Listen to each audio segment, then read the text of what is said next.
اسرائیل اور حماس کے جنگجوؤں کے درمیان گھمسان کی جنگ جاری ہے اور اسرائیل کو بھاری جانی اور مالی نقصان اٹھانا پڑ رہا ہے۔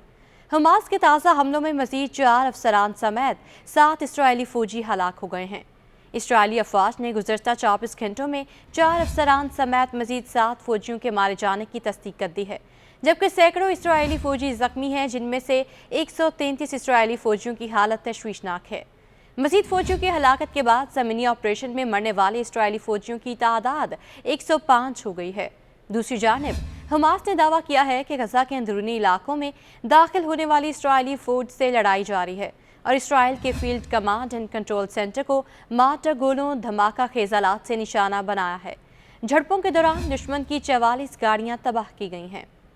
ایک طرف تو القسام بریگیڈ کے ہاتھوں اسرائیلی فوجیوں کی ہلاکتیں جاری ہیں تو دوسری جانب غزہ میں 20 اسرائیلی فوجی اپنے ہی ساتھیوں کے ہاتھوں مارے گئے۔ اسرائیلی میڈیا کے مطابق اسرائیلی فوج نے اپنے بیان میں کہا کہ فرینڈلی فائر اور آپریشنل حادثات میں 20 اسرائیلی فوجی ہلاک ہوئے ہیں۔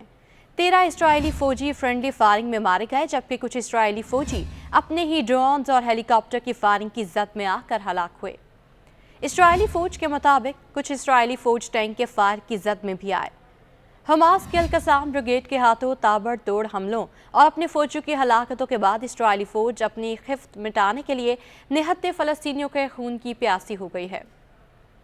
اسرائیلی فوج کی جانب سے غزہ کے المغازی کیمپ پر اسرائیلی بمباری میں مزید 23 افراد شہید جبکہ متعدد زخمی ہو گئے۔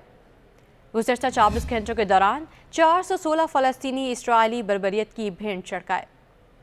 اب میڈیا کے مطابق اسرائیلی فوج نے بیت اللحیہ میں اقوام متحدہ کے اسکول پر بھی بم برسائے۔ اسرائیلی فوج نے جبالیہ، خان یونس اور جنین پر بھی حملے کیے۔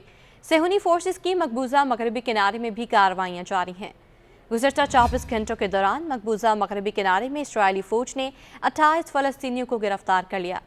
7 اکتوبر کے بعد شہید ہونے والے افراد کی تعداد 18,200 ہو گئی ہے۔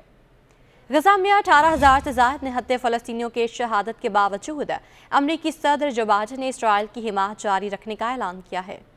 میڈیا رپورٹس کے مطابق وائٹ ہاؤس میں جاری تقریب میں امریکی صدر نے کہا کہ حماس کو ختم کرنے تک اسرائیل کی فوجی امداد جاری رکھیں گے۔ خیال رہے کہ ایک روز قبل امریکی صدر جو بائیڈن نے فلسطینیوں کی نسل کشی کے لیے اسرائیل کو مزید گولہ بارود فروخت کی منظوری دی تھی۔ امریکی صدر جو بائیڈن نے اپنے ہنگامی اختیارات استعمال کرتے ہوئے کانگریس کے جائزے کے بغیر ہی اسرائیل کو مزید 14,000 ٹینک کے گولے فروخت کرنے کا فرمان جاری کیا۔ امریکہ کی جانب سے اسرائیل کی حمایت کرنے پر ایران بھی میدان میں آ گیا۔ ایرانی وزیر خارجہ حسین امیر عبداللہان کا کہنا ہے امریکہ اسرائیل کی پشت پناہی کر رہا ہے۔ ایرانی وزیر خارجہ حسین امیر عبداللہان نے دوحہ فورم سے ورچوئل خطاب کرتے ہوئے کہا کہ فلسطین کے لوگوں کو اپنی مرضی سے حکومت بنانے کی اجازت دی جائے۔